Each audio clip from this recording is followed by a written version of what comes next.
Here now for a reaction, Congressman and North Carolina Senate candidate Ted Budd, along with New York Post columnist Carol Markowitz. Good to see you both. Congressman, since you have the MBA, let me start with you.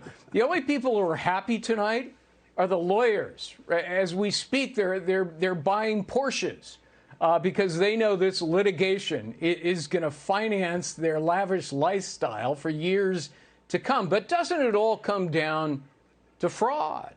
Were there intentional misrepresentations and false statements that led to a material breach of the contract? What say you? Well, Greg, this is a $44 billion deal with a $1 billion breakup fee. If there's not material reason, but Elon Musk thinks that there is. He's finding out that Twitter, no surprise to us that are conservatives, is just not being transparent about their business practices. This is one of the reasons that I'm running for U.S. Senate. It's one of the reasons that we have to hold big tech accountable. It's one of the reasons we have to take a good look at CDA Section 230, or the Communications Decency Act of Section 230. I've got a plan for this. It's something I've been working on for years, and I'd like to do that in the U.S. Senate, and my plan's up on tedbudd.com. Yeah, I mean, listen, I totally agree with you. Giving liability protection is insane. Maybe it made sense at one point in time, a couple of decades ago, at the outset of the internet. But, Carol, let me go to you on this. You know, I liken it to buying a car. If the seller knows it's a lemon with a history of problems, but claims it's a wonderful car and never had an issue, then the buyer is being defrauded here. And anybody who has ever used Twitter or pays attention to it knows that 5% fake accounts and spam and bots is ludicrous. It's way more than that. What do you think? Way more. Yeah, absolutely. I'm an avid Twitter user. There's no doubt about it that number is far higher. You know, a few months ago, some leftist activists tried to buy a pillow company to compete with MyPillow, the conservative, pillow company, and it completely failed. Their whole thing fell apart, and, a lot of people on Twitter got to laugh at them.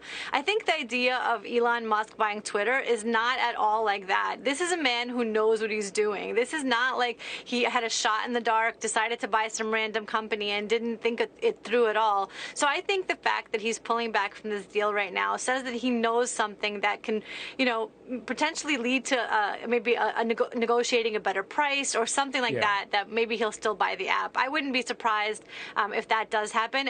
But if it doesn't, I wouldn't be surprised if Elon is next to get banned. Hot gulag summer for conservatives.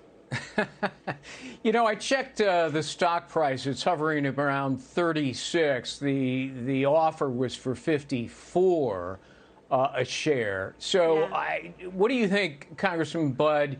I mean, I think Carol's onto something here. This is a ploy to lower the purchase price. Look, I think he's finding real problems in there about the business practices of Twitter. They're not being transparent with him. They're obviously not being transparent with their users or with conservatives. I mean, Greg, how is it that the Ayatollah of Iran can be on there, but they've banned a former president, when even their oversight board of Twitter said that the former president shouldn't be permanently banned? I mean, back, you mentioned the early start of the internet, back when we were getting those CD-ROMs, if we're old enough to remember, in the mail, hoping that we would sign up for AOL online. Well, we did, and by golly, CDA Section 230 was good in 1996, but these big tech platforms had their cake and ate it too. That's very unfortunate that they got the benefits of a platform but decided to act as publisher and start censoring things when we were hoping for more free speech. And that's what Elon Musk wants. He wants more free speech for Americans and for the world, which is better for democracy, for the republic. And he wants more transparency from the leaders at Twitter. And he's not getting it. Carol, they got to be popping the champagne corks over at Twitter tonight.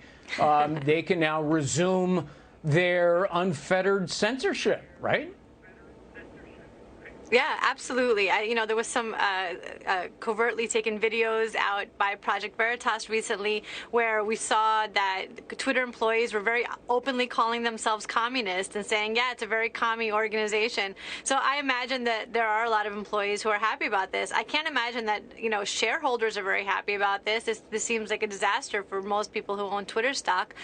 So it remains to be seen who wins at the end of this. I don't know. My money's still on Elon. Not necessarily that he's going to buy it, but that he comes out on top here. Yeah, well, I can tell you the Tesla investors were not happy about his devoting so much attention to Twitter.